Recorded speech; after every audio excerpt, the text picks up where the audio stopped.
नमस्कार, सुबह 9 बजे की खबरों में मैं हूं दीपक डोभाल। आइए हेडलाइंस के साथ बुलेटिन की शुरुआत करते हैं।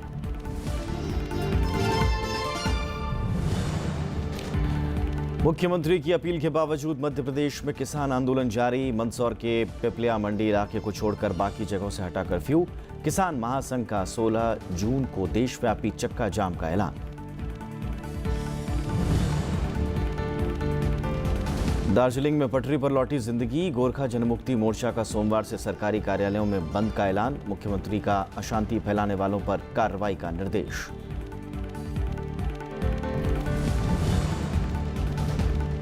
एक जुलाई से नए पैन कार्ड के लिए आधार होगा अनिवार्य। सुप्रीम कोर्ट के फैसले के बाद सीबीडीटी का ऐलान। बिना आधार वालों का पैन कार्ड नहीं होगा रद्द।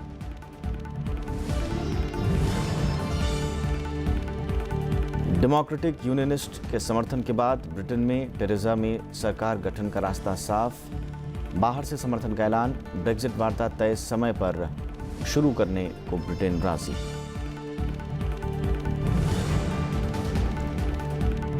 और चैंपियंस ट्रॉफी के सेमीफाइनल में जगह बनाने के लिए भारत और दक्षिण अफ्रीका का मैच आज। इंग्लैंड से हारकर ऑस्ट्रेलिया बाहर।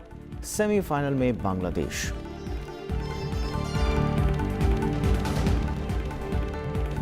मंदसौर के पिपलिया मंडी थाना क्षेत्र को छोड़कर शहर से शनिवार को कर्फ्यू हटा लिया गया। हालांकि वहां अब भी निषेधाज्ञा लागू है। 5 जून से बंद इंटरनेट सेवाएं आज बहाल कर दी गई हैं। इस बीच मुख्यमंत्री शिवराज सिंह चौहान के उपवास का आज दूसरा दिन है। मुख्यमंत्री के उपवास के बाद अब कांग्रेस नेता ज्योतिरादित्य सिंधिया ने 14 जून से 72 घंटे का सत्याग्रह करने का ऐलान किया है। और इन सब के बीच में राज्य सरकार ने किसान कर्ज माफी से इनकार कर दिया है। मुख्यमंत्री शिवराज सिंह चौहान के अनिश्चितकालीन उपवास का आज दूसरा दिन है।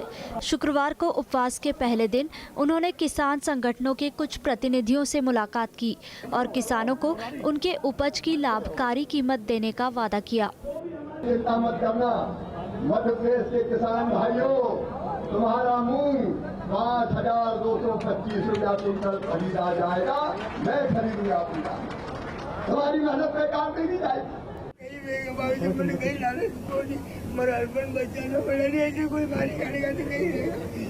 इस बीच मंदसौर गोलीकांड में मारे गए 4 किसानों के परिजनों ने भी मुख्यमंत्री से मुलाकात की। पीड़ित परिवार ने शिवराज सिंह चौहान से उपवास तोड़ने की भी अपील की।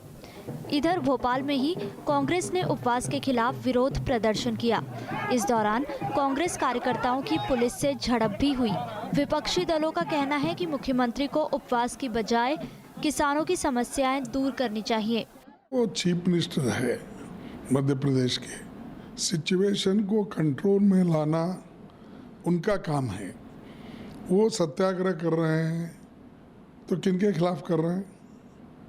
एक और दूसरी चीज़, जो फार्मर्स के असली समस्या हैं उनको सुलझाने के बजाय, सॉल्व करने के बजाय और चुप्पी साध के अगर मैं सत्याग्रह करता हूँ जब तक ये किसान लोग चुप नहीं बैठेंगे तब तक, ये तो ठीक नहीं है ना। हाँ, महात्मा जी और मुरारजी भाई की भूख हड़ताल तो मुझे समझ आती है, लेकिन सरकार और सरकार के हाथ में ताकत देने के बाद किस बात के लिए भूखे बैठे भाई। इस बीच राज्य सरकार ने कर्ज माफी से इनकार किया है। आज हम ब्याज नहीं बल्कि सामग्री में मूलधन पे 10% कम ले रहे हैं। जब हमने किसान से ब्याज नहीं लिया, हमने किसान के ऊपर ब्याज नहीं लगने दिया, तो किस बात का कर्जा माफ होगा। उधर किसानों ने मांगे माने जाने तक आंदोलन जारी रखने का आह्वान किया है। जहां अपनों को सोयाबीन का मार्जिन था, अरे का था, सोयाबीन का था, इससे दिक्कत तो आई, हालत खराब। एक क्विंटल पे आज भी 2,000 का मिनिमम कम पड़ रहा है। ये दिक्कत तो है, कैसा करूं। मंगलवार को पुलिस फायरिंग में मंदसौर में 5 किसानों की मौत हो गई थी। आंदोलनकारियों का आरोप है कि शुक्रवार को एक किसान घनश्याम धाकड़ की पुलिस कस्टडी में मौत हो गई। जिलाधिकारी ने आरोप सही निकलने पर कार्रवाई का भरोसा दिलाया है। मुख्यमंत्री के उपवास पर बैठने और अनेकों घोषणाएं करने के बावजूद भी किसान नेताओं का मानना है कि अभी तक मुख्यमंत्री की तरफ से उनकी समस्याओं को सुलझाने के लिए कोई सकारात्मक पहल नहीं की गई है, इसलिए फिलहाल आंदोलन वापस नहीं लिया जा सकता। मंदसौर से कैमरामैन संजय कुमार के साथ रविंद्र सिंह शोराण, राज्यसभा टीवी। और महाराष्ट्र के नासिक में भी किसानों का प्रदर्शन थमने का नाम नहीं ले रहा है।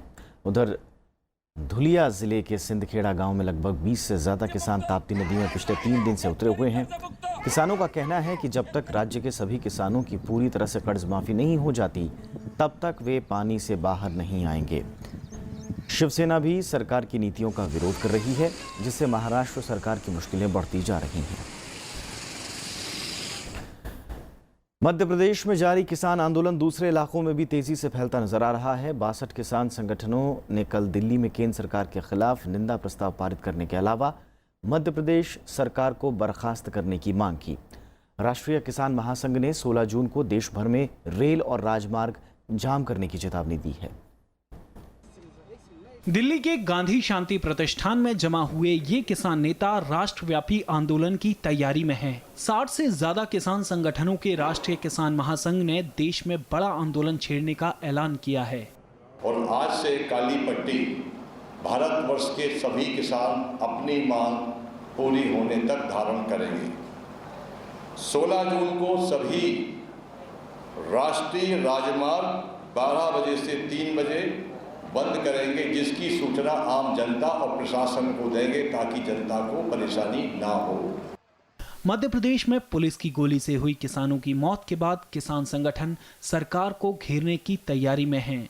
किसान संगठन मध्य प्रदेश सरकार को तुरंत बर्खास्त करने की मांग कर रहे हैं।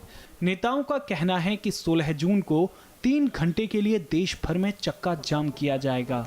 हम लोग उग्रवादी नहीं हैं, हम लोग नक्सलवादी नहीं हैं, हम लोग वो किसान हैं जो पूरे भारतवर्ष का पेट भरते हैं।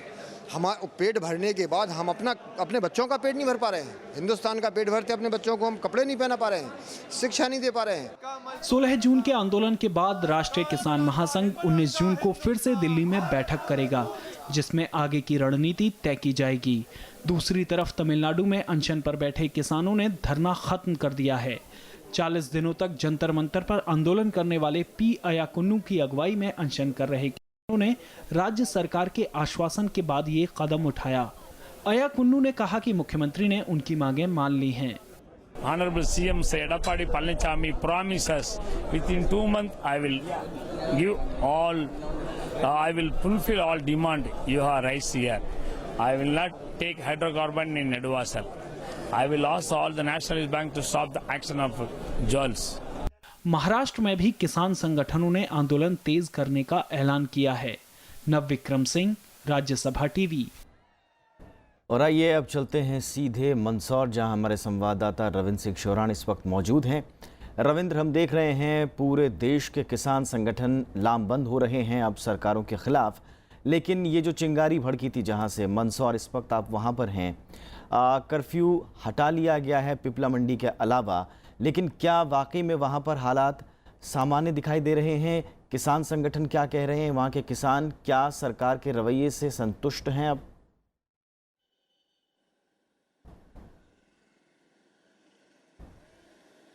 जी दीपक, देखिए फिलहाल यहाँ स्थिति बिल्कुल सामान्य है। कर्फ्यू हटा लिया गया है और आप देख पा रहे हैं किस तरीके से जनजीवन जो है वो अपने सामान्य गति से चलना शुरू हो गया है। हालांकि पुलिस की प्रेजेंस है, सेंट्रल आर्म्ड पुलिस फोर्सेज यहाँ पर लगातार लगी हुई है किसी भी अप्रिय घटना को रोकने के लिए। उसकी समस्या ये है कि यहाँ पर लगातार तनाव जो है वो बना हुआ है। ग्रामीण क्षेत्र जो है वहाँ पर किसान अब भी बैठकें कर रहे हैं और आगे की रणनीति अपने नेताओं के साथ बैठकर वो तय कर रहे हैं। फिलहाल जो स्थिति है वो यही है कि सरकार की तरफ से अभी तक किसान नेताओं का लगातार यही कहना है कि कोई सकारात्मक पहल नहीं की गई है। उनकी जो मुख्य मांगे हैं उन पर सरकार की तरफ से कोई जवाब नहीं दिया गया है। राजनीति करने के हिसाब से चाहे मुख्यमंत्री हो या विपक्ष हो, वो लगातार उपवास और सत्याग्रह की बातें कर रहे हैं और पूरे मीडिया को बरगलाने की कोशिश की जा रही है। जिस तरीके से कर्जा माफी को सबसे बड़ा मुद्दा यहाँ पर बनाया जा रहा है। यहाँ के किसानों का मानना है कि 5,000-6,000 रुपया जो सोयाबीन का पहले पिछले 3-4 साल पहले यहाँ पर मिनिमम सपोर्ट प्राइस था, उससे घटकर वो 1,300 आ गया है। देखिए मंदसौर का जो इलाका है, मालवा का ये बेल्ट जो है, ये जैव विविधता की वजह से यहाँ पर सबसे ज्यादा फसलें पूरे मध्य प्रदेश में होती है। एक साल में अलग अलग फसलें यहाँ पर यहाँ का किसान उत्पादन और करता है, इस पैदावार के बावजूद किसानों को उसका वाजिब मूल्य नहीं मिल पा रहा है। बहुत बहुत शुक्रिया इस तमाम जानकारी के लिए रविंद्र आपका। और उधर दार्जिलिंग में हालात सामान्य हो रहे हैं, लेकिन गोरखा जनमुक्ति मोर्चा फिलहाल आंदोलन पीछे लेने के पक्ष में नहीं दिख रहा है। पार्टी अध्यक्ष बिमल गुरुंग ने साफ कहा है कि आंदोलन आगे भी जारी रहेगा।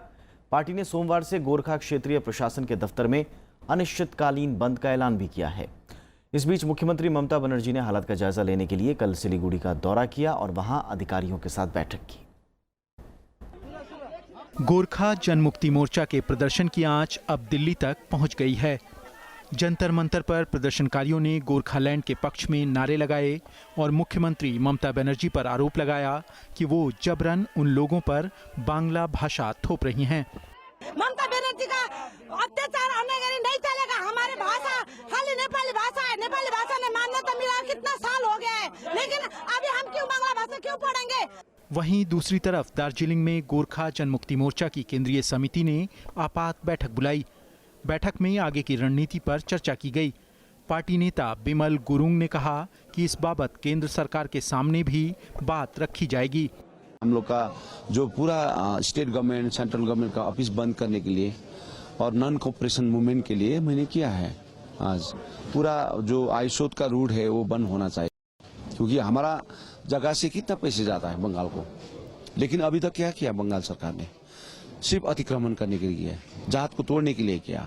दार्जिलिंग में अब हालात सामान्य हो गए हैं। गोरखा जनमुक्ति मोर्चा ने हाल फिलहाल बंद से इनकार किया है, लेकिन दो टूक कहा है कि आंदोलन आगे भी जारी रहेगा। भाषा से शुरू हुआ आंदोलन एक बार फिर से गोरखालैंड की बुनियादी मांग तक पहुंचता दिख रहा है। यहाँ पर जो जीटीए को अच्छा तरीका से नहीं चल पा रहे, the government has as per the act agreement इनको ट्रांसफर करना था 59 डिपार्टमेंट्स, अभी तक फुल्ली ट्रांसफर नहीं हुआ है। मुख्यमंत्री ममता बनर्जी ने शुक्रवार देर रात दार्जिलिंग का दौरा किया और बाद में सिलीगुड़ी में प्रशासनिक अधिकारियों के साथ बैठक की। ममता बनर्जी ने कहा कि इलाके में अशांति फैलाने वालों पर सख्त कानूनी कार्रवाई की जाएगी। कम्प्रोमाइज कखनो बोमा दिए बोमार হয় না, कम्प्रोमाइज कखनो बोमा दिए लाठी दिए आগুন দিয়ে হয় না। সুতরাং আইন আইনের পথে চলবে। যারা অন্যায় করেছে কেস কাছারি যা হয়েছে সেটা প্রশাসনের ব্যাপার, প্রশাসন প্রশাসনের মতো আইনত। आपको बता दें कि गोरखा जनमुक्ति मोर्चा ने गुरुवार को सरकारी स्कूलों में बांग्ला को अनिवार्य करने के विरोध में प्रदर्शन शुरू किया था। हालांकि सरकार ने साफ कर दिया है कि दार्जिलिंग में बांग्ला को अनिवार्य नहीं बनाया गया है। अखिलेश सुमन के साथ ब्यूरो रिपोर्ट, राज्यसभा टीवी। और अखिलेश सुमन हमारे संवाददाता इस वक्त हमारे साथ जुड़ चुके हैं, उनका रुख करते हैं। अखिलेश जी, भाषा का जो विरोध था शुरुआत में वो हो रहा था, अब अलग गोरखालैंड की मांग फिर से तेज हो रही है। ममता बनर्जी का इस पे क्या रुख है और क्या सरकार से बातचीत या किसी तरह के नेगोशिएशन के मूड में दिखाई दे रहे हैं जो गोरखा हैं वहाँ के?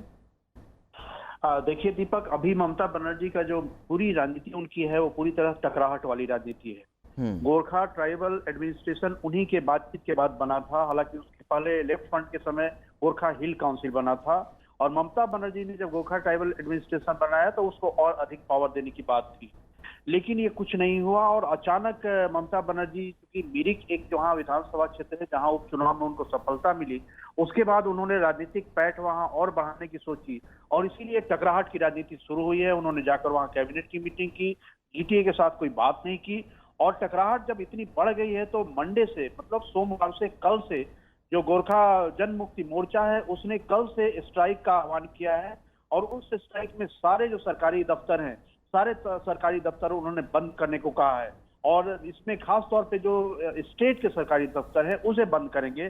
तो इसका मतलब ये है कि आने वाले दिनों में स्टेट गवर्नमेंट के साथ टकराव कल से शुरू होगा दीपक, और उसमें बैंक भी बंद रहेंगे मंडे और थर्सडे को, मतलब सोमवार और गुरुवार, यानी कि जो दुश्वारियां हैं वो अन्य दिन बैंक वो लोगों की बढ़ सकती हैं। बहुत बहुत शुक्रिया, आप नज़र बनाए रखें अखिलेश, बहुत बहुत शुक्रिया फिलहाल इस जानकारी के लिए। पाकिस्तानी सेना ने शनिवार रात जम्मू कश्मीर के पुंछ जिले में अग्रिम सैन्य चौकियों और रिहायशी इलाकों को निशाना बनाकर गोलीबारी की। कृष्णा घाटी सेक्टर में नियंत्रण रेखा पर रात 8:30 बजे से अंधाधुंध गोलीबारी शुरू की गई। इस दौरान 82 mm और 120 mm के मोर्टार बम दागे गए। पाकिस्तानी सेना ने पुंछ जिले के कृष्णा घाटी और बलनोई इलाके में नियंत्रण रेखा पर रिहायशी आबादी और गांवों को भी निशाना बनाया। भारतीय सेना ने पाकिस्तानी गोलीबारी का माकूल जवाब दिया और कड़ी कार्रवाई की।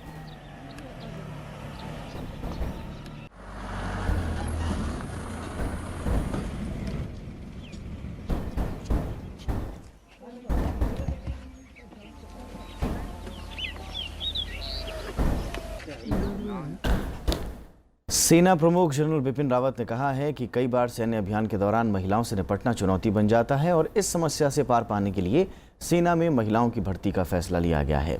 देहरादून में इंडियन मिलिट्री एकेडमी की पासिंग आउट परेड के बाद उन्होंने कहा कि महिला जवानों को सबसे पहले सैन्य पुलिस में शामिल किया जाएगा, इसके बाद उन्हें दूसरी जिम्मेदारियां दी जाएंगी। सेना प्रमुख ने पिछले सप्ताह महिलाओं को लड़ाई यानी कॉम्बैट की भूमिका में शामिल करने का ऐलान किया था। अभी भारतीय सेना में महिलाओं की तैनाती चिकित्सा, सिग्नल और इंजीनियरिंग जैसी इकाइयों में होती है। हम लोग को आवाम का सामना करना पड़ता है। इस आवाम में कई बार लेडीज हमारे आगे आ जाती हैं। उनके साथ कार्रवाई करने में हमारे जो मेल मेंबर्स हैं उनको कभी कभी झिझक मिलती है। उस कार्रवाई में सक्षम होने के लिए हमें जरूरी है कि हमारे पास लेडीज जवानों की तरह भी तैनात हो। एक छोटा सा ब्रेक लेते हैं, जल्द हाजिर होंगे।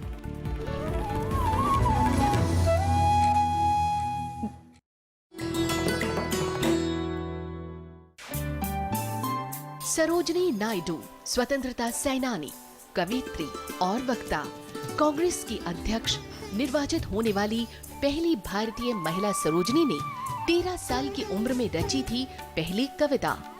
आजादी के बाद वो बनी देश की पहली महिला राज्यपाल। भारत कोकिला के नाम से मशहूर सरोजनी नायडू है नारी शक्ति की अनूठी मिसाल।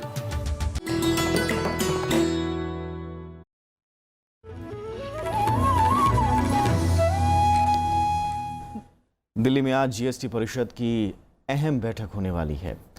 वित्त मंत्री अरुण जेटली बैठक की अध्यक्षता करेंगे। बैठक में मसौदा नियमों में संशोधन पर चर्चा होने की उम्मीद है। ये जीएसटी परिषद की 16वीं बैठक होगी। बैठक के एजेंडे में 3 जून को हुई जीएसटी परिषद की बैठक के ब्यौरे की पुष्टि, जीएसटी के मसौदा नियमों में संशोधन और विभिन्न व्यापार, उद्योग और उनके संगठनों से मिले अनुरोध के आधार पर जरूरत होने पर दर को मंजूर किया जाना शामिल है।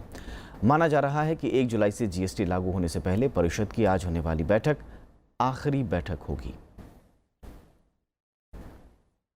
केंद्रीय प्रत्यक्ष कर बोर्ड ने साफ किया है कि 1 जुलाई के बाद आधार कार्ड के बिना पैन कार्ड नहीं बन सकता। सीबीडीटी के दिशा निर्देश ने यह कहा गया है कि जिनके पास पैन और आधार कार्ड दोनों हैं, उन्हें आयकर विभाग को इसकी जानकारी देनी होगी ताकि इन्हें आपस में जोड़ा जा सके। सीबीडीटी ने यह भी कहा है कि जिनके पास आधार कार्ड नहीं है और जो इसे बनवाने की इच्छुक भी नहीं है, उनके पैन कार्ड को फिलहाल रद्द नहीं किया जाएगा। दरअसल शुक्रवार को सुप्रीम कोर्ट के आदेश के बाद केंद्रीय प्रत्यक्ष कर बोर्ड ने दिशा निर्देश जारी किया और इन तमाम कयासों पर विराम लगा दिए थे। सुप्रीम कोर्ट ने शुक्रवार को इस मामले में आदेश देते हुए उन करदाताओं को आंशिक राहत दी थी जिनके पास आधार कार्ड नहीं है। आपको बताएं कि सुप्रीम कोर्ट की संवैधानिक खंडपीठ में आधार की अनिवार्यता से जुड़ा मामला लंबित है और जब तक इस पर फैसला नहीं हो जाता तब तक उन लोगों के पैन कार्ड वैध बने रहेंगे जिनके पास आधार नहीं है।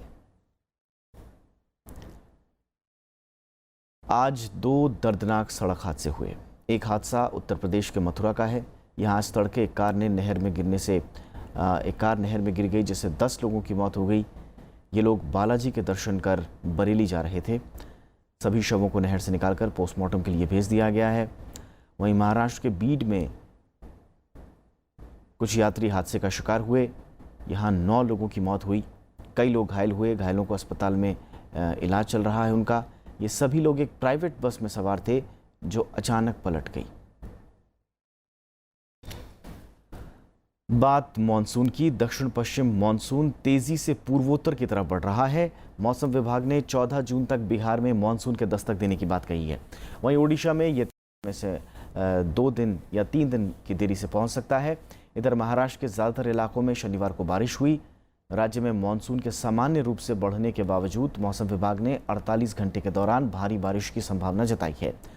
तटीय कोंकण, मुंबई, उत्तरी, पश्चिमी एवं पूर्वी महाराष्ट्र समेत राज्य के कई इलाकों में भीषण गर्मी के बाद बारिश से लोगों को राहत मिली है।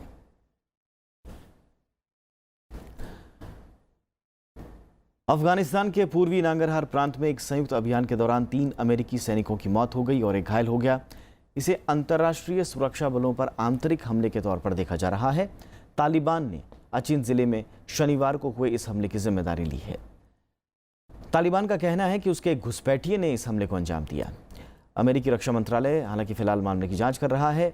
पूर्वी नांगरहार प्रांत के प्रवक्ता ने पहले कहा था कि था ने अमेरिकी सैनिकों पर गोलीबारी की और जवाबी कार्रवाई में वो भी मारा गया। इसके बाद तालिबान के प्रवक्ता ने ट्विटर पर इसकी जिम्मेदारी लेते हुए कहा कि चारों सैनिकों पर तालिबान ने हमला किया है।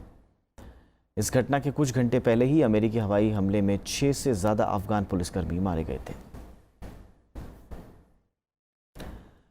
पाकिस्तान में फेसबुक पर ईश निंदा के मामले में एक शिया मुस्लिम को सजाए मौत दी गई। ये पाकिस्तान का पहला ऐसा मामला है जिसमें सोशल मीडिया पर ईश निंदा करने पर मौत की सजा सुनाई गई है। पाकिस्तान की एंटी टेररिज्म कोर्ट ने 30 साल के तैमूर रजा को मामले में दोषी पाया। काउंटर टेररिज्म डिपार्टमेंट के मुताबिक लाहौर के नज़दीक रहने वाले रजा को पिछले साल गिरफ्तार किया गया था। उनके सहकर्मियों ने शिकायत की थी कि तैमूर रजा ने फेसबुक पर ईश निंदा से जुड़ी सामग्री शेयर की है। ब्रिटेन में चुनावी नतीजे घोषित होने के बाद सत्ताधारी कंजर्वेटिव पार्टी ने फिर से सरकार बनाने का ऐलान किया है। प्रधानमंत्री टेरेसा मे को उत्तरी आयरलैंड की डेमोक्रेटिक यूनियनिस्ट पार्टी यानी DUP का समर्थन मिला है। हालांकि ये औपचारिक गठबंधन नहीं होगा। प्रधानमंत्री टेरेसा मे ने जर्मन चांसलर एंजेला मर्केल से फोन पर बात कर अगले कुछ हफ्तों में तय समय पर ही ब्रेक्जिट वार्ता शुरू करने की पुष्टि की। इस बीच पार्टी ने खराब प्रदर्शन की जिम्मेदारी लेते हुए टेरेसा मे के 2 नज़दीकी सलाहकारों ने अपना इस्तीफा दे दिया है। ब्रिटेन आम चुनाव में 318 सीट जीतने वाली सत्ताधारी कंजर्वेटिव पार्टी को 10 सीटें जीतने वाली DUP ने समर्थन का ऐलान किया है। इसके साथ ही वहां सरकार बनने का रास्ता साफ हो गया है। दोनों पार्टियों को मिलाकर 650 सीटों वाले हाउस ऑफ कॉमन्स में 328 सीटें हो गई हैं, जो कि बहुमत के 326 के आंकड़े से 2 ज्यादा है। टेरेसा मे ने कहा है कि वो जल्दी ही कैबिनेट का गठन करेंगी। Well, what I'm doing today is focusing on forming a government. As I say, I think that's important in the national interest. And as the largest party with the most seats and most votes, we're the only party that can form that government to take this forward. I'll shortly be forming my cabinet, and obviously there'll be further ministerial posts and other personnel issues are for other days. 13 जून से संसद की शुरुआत होनी है और 19 जून को सत्र की औपचारिक शुरुआत होगी। इसके साथ ही ब्रेक्जिट वार्ता पर भी दोनों की निगाहें टिक गई हैं। यूरोपियन यूनियन ब्रेक्जिट के लिए पूरी तरह तैयार है। जर्मनी की चांसलर एंजेला मार्केल ने कहा है कि तयशुदा योजना के तहत इस पर आगे बढ़ा जाएगा। वहीं यूरोपियन यूनियन की तरफ से ब्रेक्जिट के मुख्य वार्ताकार माइकल बर्नियर ने कहा है कि वार्ता नियत समय पर शुरू होगी। यूरोपियन काउंसिल के अध्यक्ष डोनाल्ड टस्क ने भी दावा किया है कि ब्रेक्जिट में देरी नहीं हो सकती, क्योंकि पूरी प्रक्रिया 2019 तक खत्म करनी है। असल में ब्रेक्जिट वार्ता को ही आसान बनाने के लिए टेरेसा मे ने समय पहले चुनाव कराया था, ताकि सत्ताधारी कंजर्वेटिव पार्टी ज्यादा सीटें जीतकर संसद में पहुंचे और ब्रेक्जिट से जुड़े कानूनों को वो ब्रिटिश संसद में जरूरी बहुमत से पारित कराने में कामयाब हो सके। Bureau report, Rajya Sabha TV.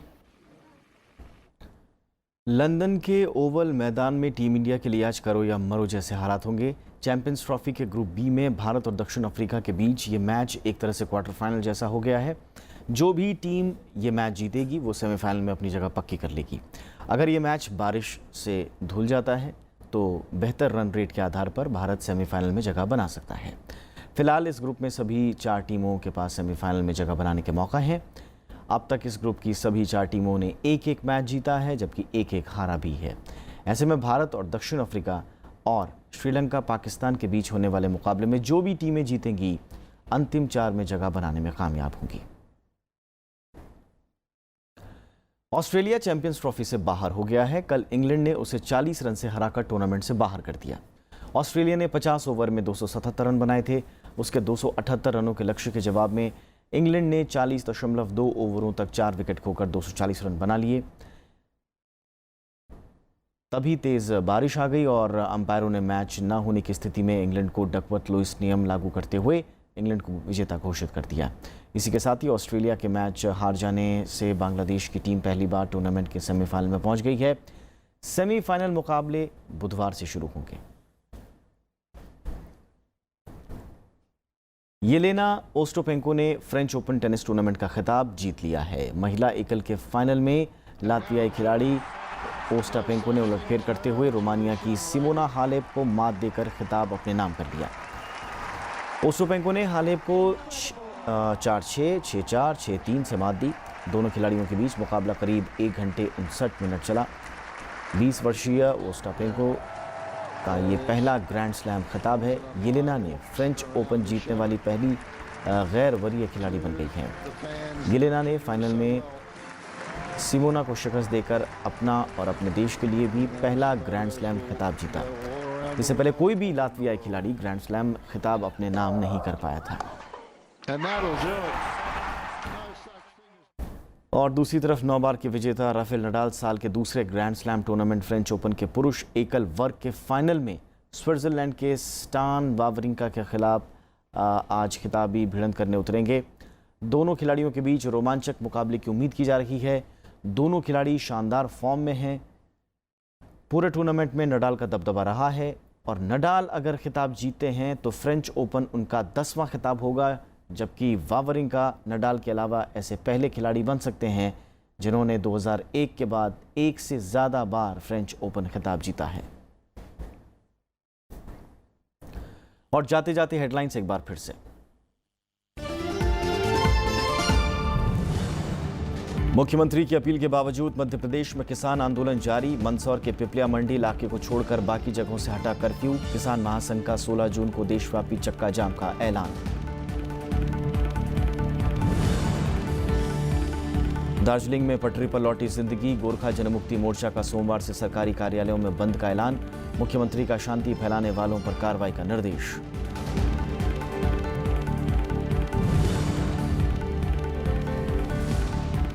एक जुलाई से नए पैन कार्ड के लिए आधार होगा अनिवार्य। सुप्रीम कोर्ट के फैसले के बाद सीबीडीटी का ऐलान। बिना आधार वालों का पैन कार्ड नहीं होगा रद्द।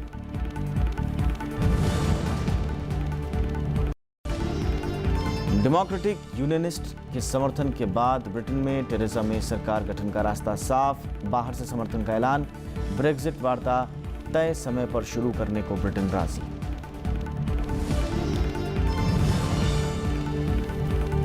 और चैंपियंस ट्रॉफी के सेमीफाइनल में जगह बनाने के लिए भारत और दक्षिण अफ्रीका का मैच आज। इंग्लैंड से हारकर ऑस्ट्रेलिया बाहर। सेमीफाइनल में बांग्लादेश।